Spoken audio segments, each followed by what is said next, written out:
Whenever you're ready. Hello and welcome to the Elite Performance Team podcast. Dominic Brillo and Jan Kasperitz produce a podcast weekly. If this is your first time listening, thank you for listening. If you like our content, please like our Facebook page, Elite Performance Team, for announcements on upcoming podcasts, or if you'd like us to discuss a certain topic, kindly send us a note and we'll be happy to cover that in a podcast. Today we have a guest with an extremely interesting story, Henry Broncano. Welcome to the podcast, Henry. Thank you for having me. Henry, tell us a little bit about yourself. Oh man, I'm an Army veteran. Been out for the game for about 6 years. I'm working right now IT for Technogym currently. I'm a musician on the side for my leisure hobbies. What kind of instrument do you play there, Henry? Henyak? Henyak plays drums and guitar. A percussionist. Yeah, percussion. My wife plays played the triangle in her band and the cymbals. She was a percussionist as well. Awesome. But yeah, man, just love going out there hiking, enjoying the wilderness, and enjoying some time with you guys. You definitely like to work out. This is true. You definitely work hard when you're working out. I as your trainer, I can speak that way about you. So we have been bringing people on who have had cancer diagnosis and have battled cancer. And that's basically why you're here. So, how did you first find out about your cancer diagnosis? Well, my first diagnosis was in 2012. We were doing an airborne mission out in North Carolina in Camp Lejeune in a Marine base. We were jumping close to the ocean side, so there was a lot of breeze. As I was getting ready to land, this gust of wind just got my parachute, and I actually went upside down, and I hit head first to the ground, got concussed. About what elevation? Elevation at that point where I was already coming down, I want to say maybe 10, 15 feet up in the air. Okay. So it was not too dramatic, but yeah, I assure you, it was How high up was the plane that you jumped out of? The plane, well, this was free jump, so it was 1,200 feet up in the air. Mm-hmm. So these are combat jumps. These are not meant for you to be way up like 15,000, 30,000 feet up in the air. So it's more or less a nice easy jump, 1,200 feet. But like I was saying, the air got me. It put me upside down. I landed face first, actually my right side. I got a concussion. I actually woke up being dragged by my own parachute because the wind was still coming, so everything was still attached. So that's actually what woke me up. I was able to remove my catches for the parachutes, and I was just laying there, popped my red flare to let the medics know that I'm injured. I couldn't move. My shoulder was hairline fractured a little bit, my collarbone. So I couldn't move my right arm. I called for help. They put me in the ambulance. I went out there. They just wanted to give me a nice brain scan, make sure everything was fine up top, make sure my verbal activities were still going good. I could make great communication. And then that's actually when they found the cancer cells in my thyroid gland. Wow. Yeah, they diagnosed me with papillary thyroid cancer. Wow. So an accidental find.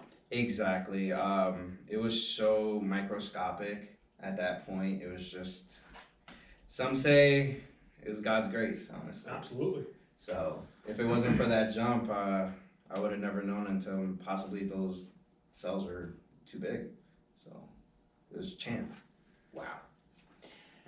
How did you feel when you first heard the news? What was your mindset like prior to that? You were in the military, so your mindset had to be a certain way.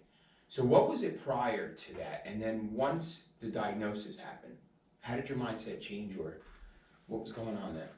Well, at first, when they gave me the diagnosis at that hospital in the Marine base, at first they said, hey, just get it checked out. We don't know exactly what it could be.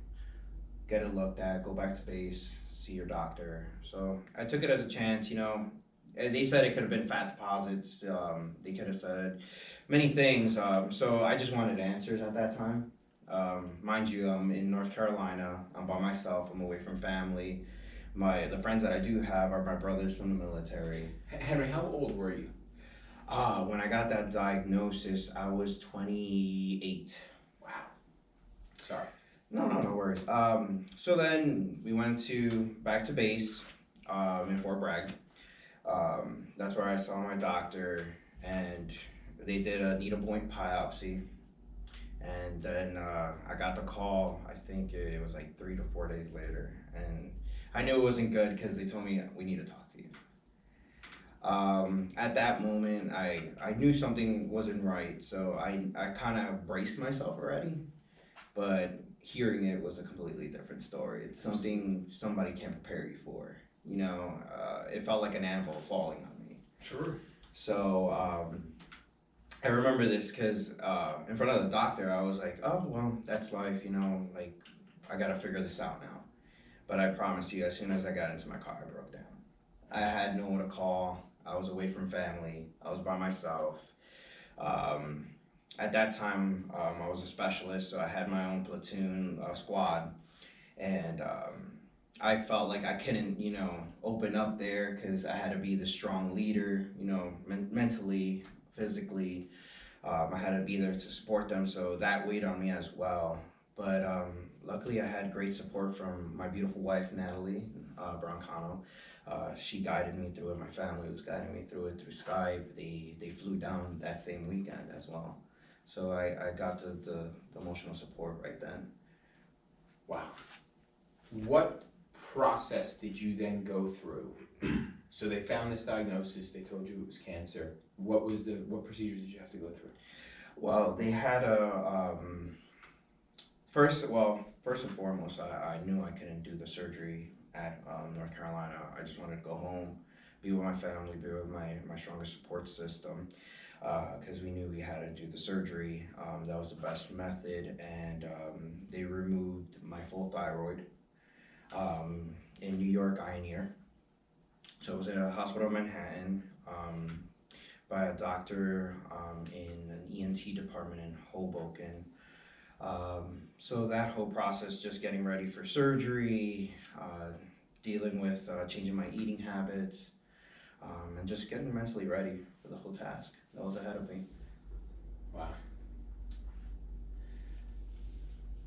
What helped you cope with all of this as you were going through this process? You know, preparing for surgery, having to, obviously the whole time you're waiting for surgery, I know the feeling.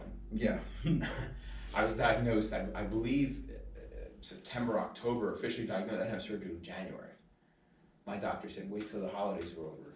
Yeah. It sounded great, right? No, It sounded great you. when he said, all right, yeah, we'll wait. But that whole time, all I could think about was, if there's cancer in my body, growing, so on and so forth, right? I couldn't not think these things. So what was how did that feel for you in that time frame? Well, I had a similar story as well, where my surgery couldn't take place for, I believe it was 2 months or 3 months. And they were like, oh, don't worry about it. It's microscopic. We'll be all right. You'll be ready for surgery. And in my mind, I was the same way. I'm like, I want this out of me. Like, I don't want it here. Like, let's do it tomorrow. Let's get this over with. But my coping really was just my family, my beautiful wife helping me through it, because I also reflected on myself. Because in my mentality, I always want to be a great leader for somebody, a great guidance for someone, a great story someone could just look at and observe and implement that in their own lives. And the only way I could do that is if I could face my own fear.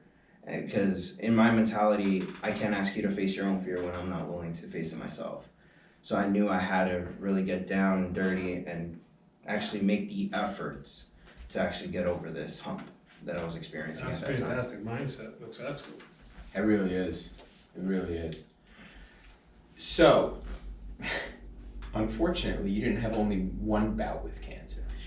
This is true. So tell us about your second diagnosis. It's funny we can laugh about it now, right? Oh yeah, definitely. At the time, yeah. No, there's no laughing. Yeah, there's no absolutely no laughing. So tell us about the second. The second time, That was a shocker because originally it was just I was doing my regular maintenance. They were checking my blood levels. They were making sure my synthroid medication, because I don't have a thyroid anymore. I have to take a synthroid medication to control my metabolism and control my body's chemicals. On top of that, now I was just at the doctor's office, and it was just again, I don't know if I have the greatest guardian angel, but it was just perchance. The doctor comes to me and he's like, "Hey, you haven't done a CAT scan in a while. You want to just do one for fun?" I was like, "Yeah, let's go for it." And by chance, we do the scan. I saw the radiologist's face. I knew it wasn't good. And you have that awkward moment where she knows it's not good. I know it's not good, but she can't say anything at the time. Yeah. And you're like, okay, you know what? Maybe it's nothing. Maybe it's like last time where it could have just been fat deposits or something. I don't know. And especially where she found them was actually in the side of my neck this time. It wasn't by my thyroid. Did they tell you that day when you had your CAT scan, or did you have to come back? No, I had to come back because they had to do.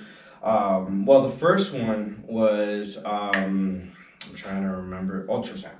It was an ultrasound.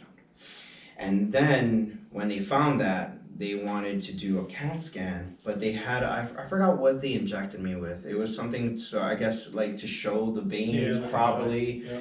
I don't know the exact medical term, but we did that process, and then that's when they found it. Mm-hmm. And they knew it wasn't good. Was it microscopic? Again, it was microscopic, just very small. Mm-hmm. Then we did the needle point biopsy again, and then that's when they found Yeah, I it. remember, because I was working with your wife for probably like 2-3 years. She would come in the office. We would work with her lower back issues. She was doing our total body conditioning program at the time, and I remember the day you came in, and I was like, Henrik, why are you so pale?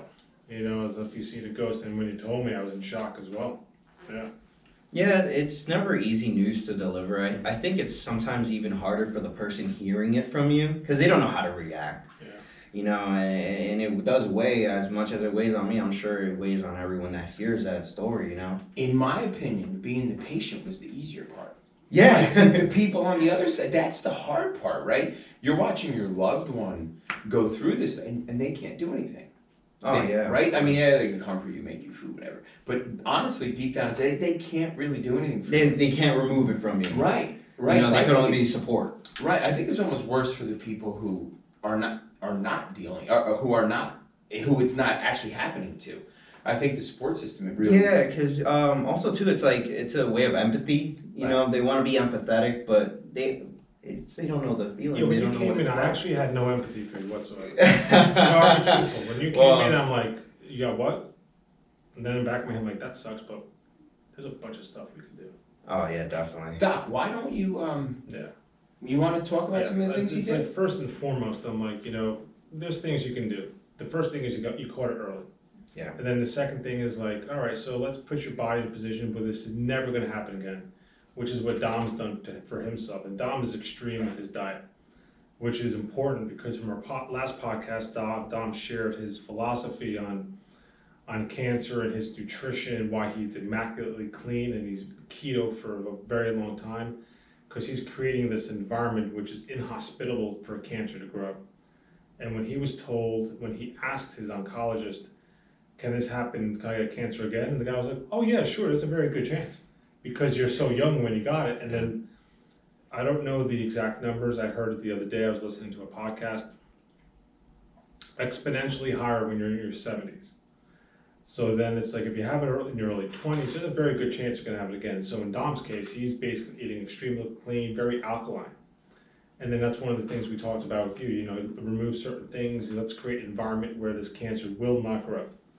And the cool thing is I don't have their names here, but I will put them in our notes. The Nobel Prize for Medicine came out yesterday, and it was awarded to two doctors, scientists who did a lot of research on how oxygen and low oxygen environments will actually reduce the spread of certain diseases, including cancer. So as soon as you told me about that, I'm like, cool, because we kind of have stuff here. Yeah. So you mentioned, Dom, how Henry, I like to call him Henrik, that's how we say Henry in Polish, so you're Henrik now. So I'm like, great, Henrik, when you're gonna start, come in next time, you're gonna wear some comfy clothes. We're gonna put you on a pulse electric magnetic field mat, which basically puts your cells in an environment to actually reduce the amount of inflammation within the cells, helps nutrients to get into the cells. And then we're gonna go ahead and do, I believe we did the Juve light with you too. Yeah. The Juve light is a deep penetrating infrared light that penetrates deep through the skin, also increases mitochondrial function, which is the energy production part of your cell. And then to top it off, we use the LiveO2.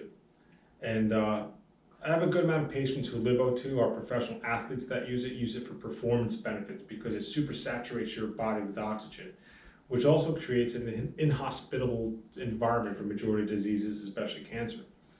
So I have 2 or 3. The one gentleman, I'm not going to mention, he'd come in here, we have to close the door because when he would go on the LiveO2, you do these intervals. The way LiveO2 works, basically it's you have an oxygen machine, you're wearing a mask on your face, and this machine makes 2 types of oxygen. It makes 10% oxygen, which is the equivalent to being 12,000 feet up in the air, which is high altitude, and then 80% oxygen, which is super saturated oxygen. The room we're in right now, we're breathing in about 20% oxygen. So if you ride for about 5 minutes on a bike, breathing in 80% oxygen to saturate your tissues with oxygen, then we do intervals. 15 seconds as hard as you can, balls to the wall as hard as you can pedal, breathing in 10% oxygen. Creating an oxygen deficit, your red blood cells are screaming for oxygen. I hit a button, now we saturate everything with 80% oxygen while still riding hard. And Henrik went nuts. I mean, this kid, we have some pro athletes here, Henrik rode just as hard as these guys. And then for the last 5, after we do 5 intervals, then we do 5 minutes of just a cool down where you're breathing in 80% oxygen. In fact, one time when you did it, you sucked all the air out of the back. Yeah, I remember that. And it's like, I was totally fine, comfortable walking it, because look, there's no way he's gonna suck all the air out of the back. I think 2 athletes of mine have done that, 1 pro hockey player and 1 pro football player have done it. And I walked out, maybe I walked back in just in time, because the entire bag, which fills up to about, I'd say maybe 28 inches thick, it was literally paper thin. So he basically sucked all the air out of the bag. But yeah, doing that created an environment which is, I'm not saying it did anything with curing cancer, but it definitely put it in its place. It definitely was an aid. Yeah, for sure. Absolutely.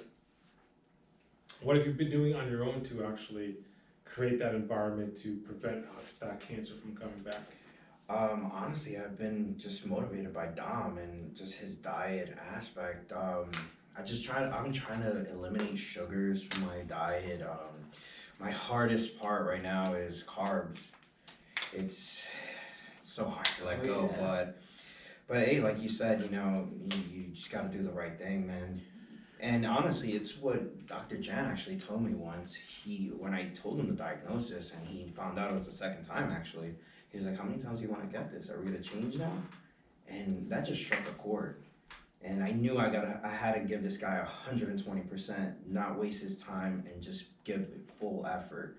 And honestly, it was that moment where I knew I had to change. Yeah, it's a life-changing moment. No, yeah, it is. It honestly is. And then now hearing your story, actually, was it last Tuesday, and your diet, and it just motivated me because these are just, I guess, kind of like luxuries or tasteful things that we have for like carbohydrates, but is it really worth the end game? I follow a strict ketogenic diet. I started for a number of reasons. And I did a lot of research prior to starting. I had known only 1 or 2 people that had done it, and both of the people that I knew that did it had not stuck with it for a prolonged period of time. They did it for a short period of time, lost a bunch of weight, and they went back. Mm-hmm. Which I think, Doc, you could agree, probably most people kind of head down that road. I do, but the thing is, it's like, I think you should try all diets. Because Right. personally, I've been vegetarian, I've been vegan, I've done the South Beach diet, I've been keto, straight keto for a while, and now basically I did all of them, and everybody would be like, "Oh, what are you doing now?" So basically, I do a lot of workshops. So one workshop, this was like 3 years ago, I was doing the alkaline diet. And then I was preaching a lot of the alkaline diet, and then some people came to my most recent workshops, which are on fat adapted diet strategies, which is paleo and keto. And they're like, but that's not what you said 2 years ago. And I'm like, that's because I learned some more things that I did 2 years ago. I'm not perfect, but I learned wisdom from what I was doing back then. And then I applied all those things. So I'm not strict keto, but a perfect example is like I was eating some carbs, a little too many carbs on probably Friday and Saturday. On Sunday, went out to dinner with my wife. We had a gift certificate. We were down at Jersey Shore. We went to a restaurant. Appetizer was a beet salad, and then I had a salad for an entree. So I'm like, I ate a little too much carbs for a couple days. Let me go a little bit vegetarian, and then after that, the Monday and today, I'm pretty much going keto. So I ate once today earlier, ketogenic diet. I'm gonna go home, eat another meal, ketogenic diet, and try to go keto the rest of the week. You learn wisdom with these experiences. I believe once we tried, wasn't it ketogenic muffins? Yeah, You made keto introduced muffins. You can't tell. Yeah, totally. Yeah, I couldn't tell at all. Yeah, my wife made Those keto delicious. bagels. Yeah, especially if Absolutely. Dorothy makes those Oh, fat those bars. are phenomenal. Yeah. Those muffins. Yeah, I think I killed like 3 blueberries. I think that day. I had come across this thing while I was doing my research, almost like a meme, and it said how to starve cancer. Mhm. And there were several things on there, but the one thing that stuck with me was the sugar. And it was sugar. So at that point, because that wasn't one of the reasons why I actually was going to start keto, then I read a little bit into it, and what I was finding was that cancer cells are driven or become a thing through sugar. Not all, but so I thought to myself, as a cancer survivor already, I'm lucky to even be here. I should not have found this. Should have been dead at 31. I'm 42 now, so it's 11 years of borrowed time. And that's some other things in life too that I probably should not be around for, but whatever. So if sugar feeds these cancer cells, why am I gonna eat sugar? And that really, it just, so I'll just avoid it. Because to me, although food is certainly still to this day, for me, it is a comfort thing. If I'm feeling, I don't know the right emotion here, but I will turn to food, and I still do it to this day. But now it's just no sugar, right? So I'm overeating whatever it might be, almonds, but I still stay within my ketosis. But avoid the sugars at all costs. And then also too, what plays a huge factor, I'm sure you felt this as well, is your positivity. You have to be positive. If you go in there thinking it's over, it's gonna be over. It'll be over. Exactly. So I knew in my mind I had to be positive. I knew I had to look at it as a brighter side. With my story, I was lucky where they found it microscopic and by chance both times. But I knew that telling my story to this person and helping them through it, changing their mindset and helping them, they were able to change their mentality too. And they changed their spirit to fighting. And now she's doing great. And that's what we try to preach here too. We try to preach train your brain, train your body. So it's pretty much a self-fulfilling prophecy. A good friend of mine, Freddie, in Switzerland, we went to chiropractic school together. His mother was diagnosed with breast cancer while we were in school, and she got diagnosed by a medical doctor. She didn't see her medical doctor for about 1.5 years afterwards. She joined some support groups, went extremely clean with the way she was eating. About 1.5 years later, got another scan done, no cancer. So brain controls a lot of things. Brain, the way you think. If you're depressed, you're releasing certain neurotransmitters. If you're happy, you're releasing certain neurotransmitters. If your GI tract isn't functioning properly, it's not creating certain brain chemicals and neurotransmitters, it's also going to affect. So it's also your brain, but also your gut. So you got to make sure you have good gut health. If you don't have good gut health, you're not going to get that serotonin, that dopamine to feel good. And it's another reason why people get depressed and anxious too. Yeah, totally. Doc, anything? No, I'm good. I thoroughly enjoy every time Henrik here is with his wife. His wife is a Pittsburgh fan, and so is Henry. What's the dog's name? Oh, Mickey. Yeah. Yeah, we're Yankee fans as well. Yeah, Mickey. And no, I'm good. I think it's an excellent podcast. It's a pleasure to see, and it's great to see how you can go through things I try to tell people too, I'm always on the phone trying to pick people up. I bear a lot of crosses. I take things personally, extremely personally. So life knocks you down two times, you get up a third time. And that's the thing, you just have to be consistent. It's gonna happen. Life is not easy. Life is hard. It's very hard, but it's happening to everybody. So I think the goal is to support. And I most certainly I enjoyed. appreciate you coming into the office. I appreciate you sharing your story with us as well. I actually enjoyed your 2 workshops that we were a part of as well. Absolutely. The keto one and then the fasting. Yep. So it's like little steps that you take just to change your lifestyle, just to better yourself, honestly. I think that's really important. You said it's little steps. Yeah. You know, taking that huge leap doesn't work for everybody. Oh no. You know, and it's little steps, and it's just constantly stepping forward and stepping in the right direction. I use this theory. I coach triathletes, I coach runners, and I use this theory even for myself. Just keep moving forward. Yeah. If you're in the middle of a race and everything's going back, just keep moving forward. Even 1% is bigger than 0%. That's exactly right. And then you do 1% more on today, another 1% tomorrow, another percent the other day. You're continually moving forward exactly as Dom said. Excellent. And if you think about it, if you just increase by 1%, a couple days a week, Sure. Yeah.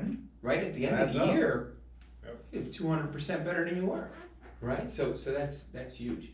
Henry, thank you so much. First of all, thanks for your service to this country. Thank you very much. Thank you. Definitely appreciate that. And thank you for coming. Thanks for taking your time out. Thanks for sharing your story. Sometimes not so easy, you know, and you're putting it out there, and really, really thankful for that. Yeah, it's just to help people, honestly, like how you two are helping people right now with your podcast. It's something that we want to do to better not only our community, just to better our humanity.